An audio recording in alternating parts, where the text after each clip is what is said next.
பீக்வின் channel நேயர்கள் அனைவருக்கும் வணக்கம். இன்னைக்கு கொங்கு மண்ணோட ஸ்பெஷல் வந்து பச்சை மாவு ஸ்வீட்டு.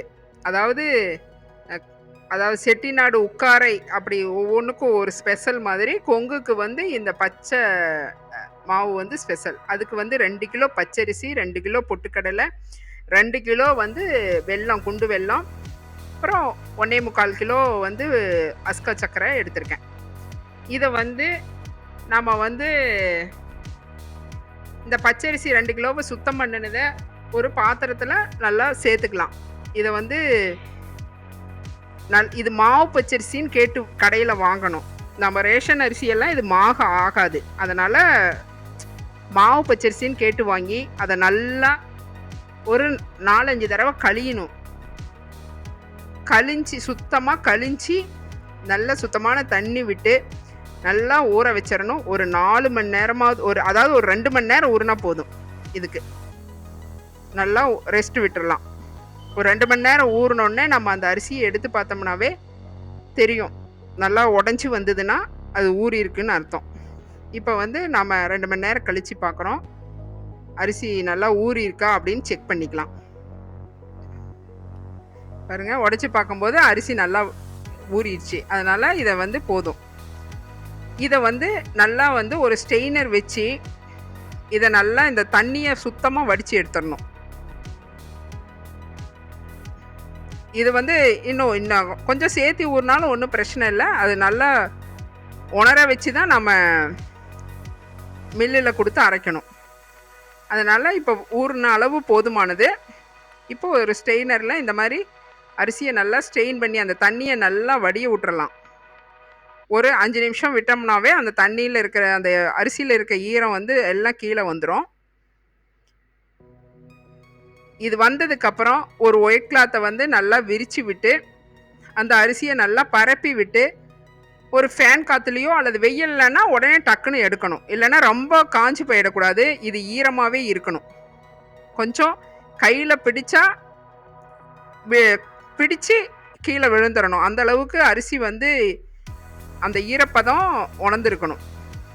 இந்த மாதிரி ஒரு ஒயிட் கிளாத்தில் நல்லா பரப்பி விட்டு நல்லா ஃபேன் காற்றுல அப்படியே ட்ரை ஆக விட்டுறலாம்.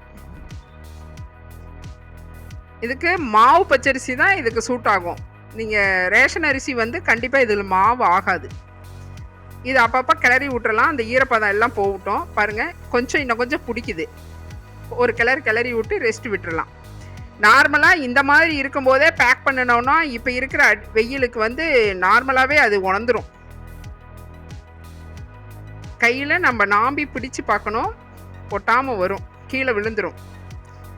பாருங்கள், இப்போது ஓகே. இதெல்லாம் ஒன்றா சேர்த்து பாருங்கள், இந்த அளவு வரணும். அப்படியே ஈரம் இருக்கக்கூடாது, ஆனால் அதில் பசை இருக்கணும். அதுதான் பதம் இதுக்கு அரைக்கிறதுக்கு. இப்போ பொட்டுக்கடலையே ஒரு பாத்திரத்தில் கொட்டி நம்ம இப்போ கம்மியான குவான்டிட்டியாக இருந்தால் நம்ம மிக்சி ஜார்லேயே அடிச்சுக்கலாம். இது 2 கிலோங்கிறதுனால மில்லில் அரைச்சிக்கலாம். பொட்டுக்கடலையை ஒரு பாத்திரத்துலையும் பச்சரிசியை ஒரு பாத்திரத்துலையும் மில்லில் கொடுத்து நல்லா அரைச்சிட்டு வந்துடலாம். இப்போ பொட்டுக்கடலை நம்ம பாருங்கள், இந்த அளவு பாருங்கள், பளபளன்னு இருக்குது. இதுதான் கரெக்டான பதம். அரிசியை நம்ம கையில் ஒட்டாமல் வரணும், அதுதான். ஆனால் ஈரம் இருக்கணும் அரிசியில். கொடுத்து நைஸாக அரைச்சிக்கலாம். இப்போ வந்து பொட்டுக்கடலை நம்ம பொட்டுக்கடலைங்கிறதுனால பாவு அதிகமாக இழுக்கும். இது வந்து ஈரம் அரிசி அப்படிங்கிறதுனால நம்ம அரைச்சிக்கிட்டு வந்து நல்லா அழுத்தி வச்சிடணும். பாருங்கள், அரைச்சாச்சு மில்லில். இது பொட்டுக்கடலை. அரிசி மாவு பாருங்கள் அங்கேயே அழுத்தி தான் கொடுப்பாங்க. பாருங்கள், நல்லா டைட்டாக அழுத்தி இருக்கணும். அப்போ தான் அது ஈரம் காயாமல் இருக்கும். இதுக்கு 2 கிலோ குண்டு வெல்லத்தை நல்லா பொடிச்சு வச்சுருக்கிறேன் பாவு காய்ச்சறதுக்கு. இது எதுக்குன்னா பொட்டுக்கடலைக்கு. அரிசிக்கு சர்க்கரை பாவு காய்ச்சிக்கலாம். பொட்டுக்கடலை அரிசிக்கு வெள்ளைப்பாகும் ஊற்றலாம், அது நம்மளோட இஷ்டம்தான். இப்போ வந்து நம்ம பொட்டுக்கடலைக்கு தண்ணி வச்சுக்கலாம். நான் வந்து இதுக்கு 2 கிலோ அப்படிங்கிறதுனால நான் 6 டம்ளர் தண்ணி இதில் சேர்க்குறேன்.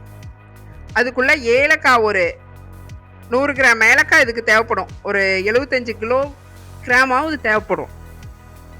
நல்லா வறுத்து ஆற வச்சு பொடி பண்ணிக்கலாம். ஏலக்காய் போட்டால் தான் வாசம் வரும். அதோட நம்ம சுக்கு பொடியும் சேர்த்துக்கலாம், நம்ம சாய்ஸ். வெறும் ஏலக்காய் பொடி வேணாலும் சேர்த்துக்கலாம். நல்லா வறுத்து ஆற வச்சு பொடி பண்ணி வச்சுக்கலாம்.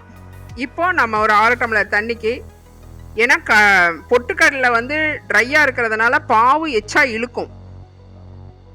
இப்போ நல்லா நம்ம பொடிச்சு வச்சிருக்கிற வெல்லத்தை அந்த தண்ணியில் சேர்த்துக்கலாம். இதே நம்ம வந்து அரிசிக்கு வந்து பாவு கம்மியாக தான் இழுக்கும். நம்ம வரமாவில் பாவு ஊற்றுறதுக்கும் ஈர மாவில் பாவு ஊற்றுறதுக்கும் வித்தியாசம் இருக்குது. இப்போ வந்து நம்ம அரைச்சி வச்சுருக்க அந்த பொட்டுக்கடலை மாவை ஒரு அகலமான பாத்திரத்தில் நம்ம கொட்டிக்கலாம். ஏன்னா இது கிளறும் போது வந்து கஷ்டமாக இருக்கும் சின்ன பாத்திரமாக இருந்தால். அதுக்காக அது ஒரு அகலமான பாத்திரத்தில் சேர்த்துக்கலாம். இப்போ வெறும் பொட்டுக்கடலை மாவில் நம்ம பாவு ஊற்றி பிசைஞ்சோன்னா கொஞ்சம் மாவு வந்து பிசு பிசுப்பு வரும், கொஞ்சம் வாய் பிடிக்கும். இதோட நம்ம பச்சரிசி மாவு ஒரு 1/2 கிலோ அளவுக்கு நம்ம அதில் கலந்துக்கலாம். நம்ம அரைச்சிட்டு வந்த மாவையே இதோட சேர்த்து கலந்துக்கலாம். அந்த பொட்டுக்கடலையோட நம்ம இதை ஒரு 1/2 கிலோ அளவுக்கு சேர்த்து நல்லா இப்படி எல்லாம் ஒன்று போல் அப்படியே கலக்கி விட்டுறலாம். ஆப்ஷனல் தான், நம்ம வேணும்னா அரிசி மாவை இதில் சேர்த்துக்கலாம், இல்லை அப்படின்னாலும் வெறும் பொட்டுக்கடலையோடையும் கிளறலாம், நல்லா இருக்கும் டேஸ்ட்டு. இது விசேஷ காலங்களில் கொங்கு சைடு வந்து இது வந்து மாரியம்மன் பண்டிகை அதுக்கெல்லாம் வந்து கம்பல்சரி கெஸ்ட்டுக்கு இந்த மாவு வைப்பாங்க. இதோட உளுந்த வடை, பழம் இதெல்லாம் சேர்த்து சாப்பிடும்போது அப்படி ஒரு ஸ்வீட்டு, வேற எந்த ஸ்வீட்டும் இதுக்கு நிகர் ஆகாது. பாருங்க, அரைச்சாச்சு ஏலக்காய் பொடி, அவ்வளோ ஒரு இது. பாருங்க, பாவு கொதிச்சு வருது. இது பாவு வந்து நல்லா கொதிக்க விட்டுட்டோம்னா பாருங்க, இந்த ஒரு லைட்டாக ஒரு பிசு பிசுப்பு தன்மை வரும். அந்த அளவுக்கு கொதிக்க விட்டுட்டோம்னா இந்த மாவு கொஞ்ச நாள் வச்சு சாப்பிட்டா நல்லா இருக்கும். சும்மா ஏலக்காய் பொடி இதுக்கு தேவையான அளவு ஒரு 2 ஸ்பூன் போட்டுக்கலாம். நம்ம சும்மா கரைஞ்ச உடனே எடுத்து ஊற்றினோம்னா மாவு ரொம்ப நாள் தாங்காது, புளிப்பு வாசம் வந்துடும். பாருங்க, நல்லா இந்த மாதிரி பாவு காய்ச்சிடணும்.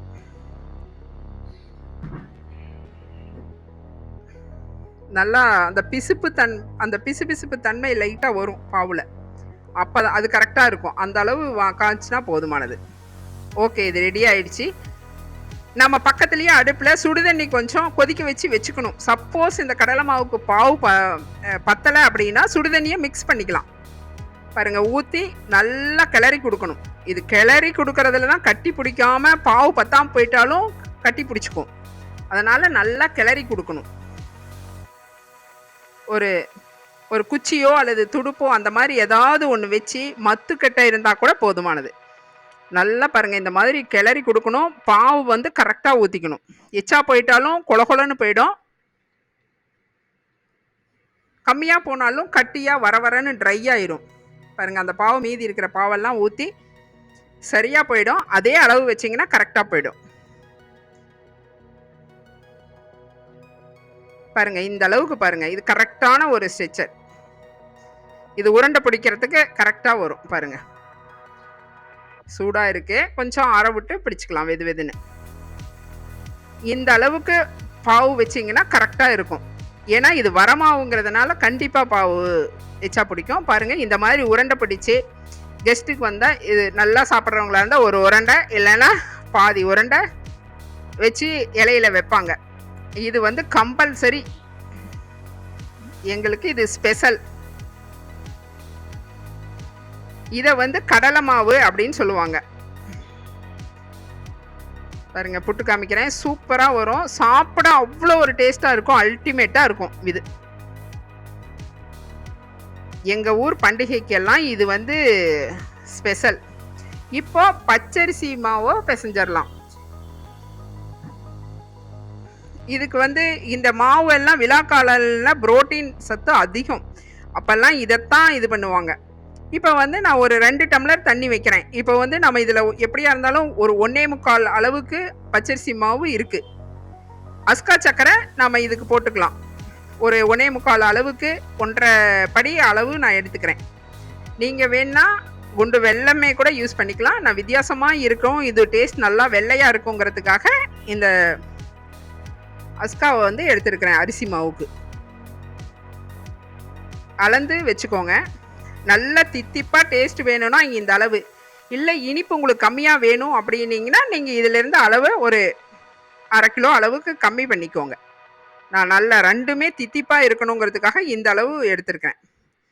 ரெண்டாவது மெயினாக வந்து ரெண்டையுமே வடிச்சுக்கணும். நான் வந்து வெள்ளத்தையும் வடிச்சிட்டேன், அதை காமிக்கல. இதையும் வடிச்சுக்கணும், ஏன்னா ஏதாவது தூசு இருக்கும் இதில், அதில் மணல் இருக்கும். அதனால் ரெண்டையுமே ஸ்ட்ரெயினர் வச்சு வடிச்சுக்கணும். இது வந்து பாவு வந்து கம்மியாக தான் செலவாகும் அரிசி மாவுக்கு. இதில் ஏலக்காய் பொடி போட்டுக்கலாம். பாவு பாருங்கள் நல்லா வாசம் வரும். நம்ம அந்த பாவு அந்த ஸ்டேஜ் வந்தால் ஆட்டோமேட்டிக்காக வெளியே அந்த ஸ்மெல் வரும், அந்த பாவோட ஸ்மெல்லு. ஏலக்காய் பொடி போட்டு நல்லா கிளறி கொடுத்துக்கலாம்.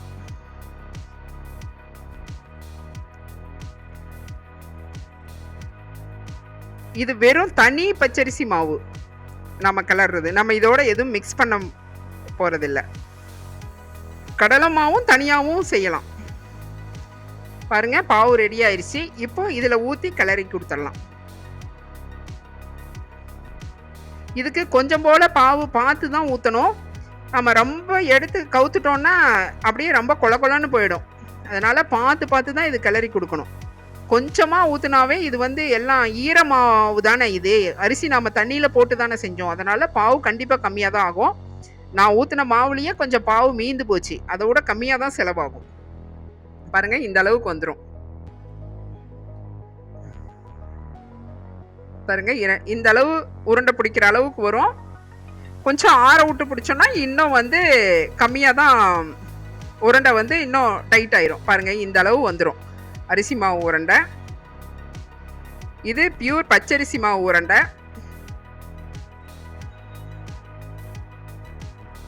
நம்ம வந்து அஸ்கா சக்கரை இது யூஸ் பண்ணினதுனால வெள்ளையா இருக்கு. இதே நம்ம வந்து வெள்ளம் யூஸ் பண்ணி இதை பாவு காய்ச்சி ஊற்றி பிசைஞ்சிருந்தோம்னா இது வந்து கலர் வந்து ஆரஞ்சு கலர்ல, அந்த மெரூன் கலர்ல வரும்.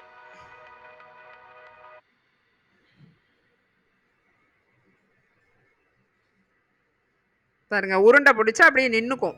கொஞ்சம் ஆற விட்டா இஞ்சி போயிடும் அப்படியே. பாருங்க எவ்வளோ நல்லா அழகா வந்திருக்கு.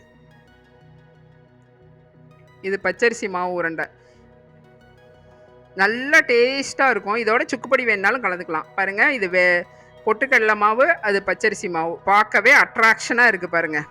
இதெல்லாம் விழா காலங்களில் செஞ்சு சாப்பிடுவாங்க அப்பெல்லாம். அதனால தான் அவங்க எல்லாம் நல்லா புரோட்டீன் சத்தோட நல்லா ஹெவி ஒர்க் பண்ணி ஆரோக்கியமாக இருந்தாங்க. இது இல்லாமல் ஒரு பண்டிகையே இருக்காது. இது ஸ்பெஷல்.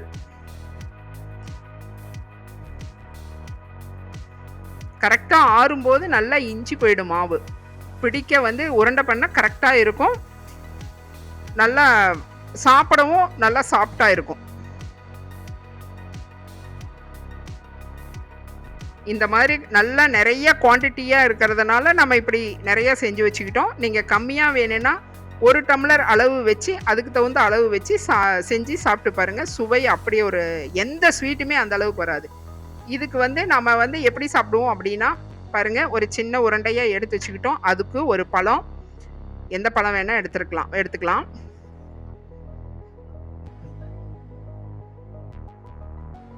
அப்போ விழா காலங்களில் கெஸ்ட்டுக்கு வந்து இந்த மாதிரி கண்டிப்பாக சப்ளை பண்ணுவாங்க. இது ரஸ்தாளி பழம். பழத்தை நல்லா மசிச்சு விட்டுக்கலாம். இது வந்து நான் பச்சரிசி மாவு எடுத்துருக்கிறேன்.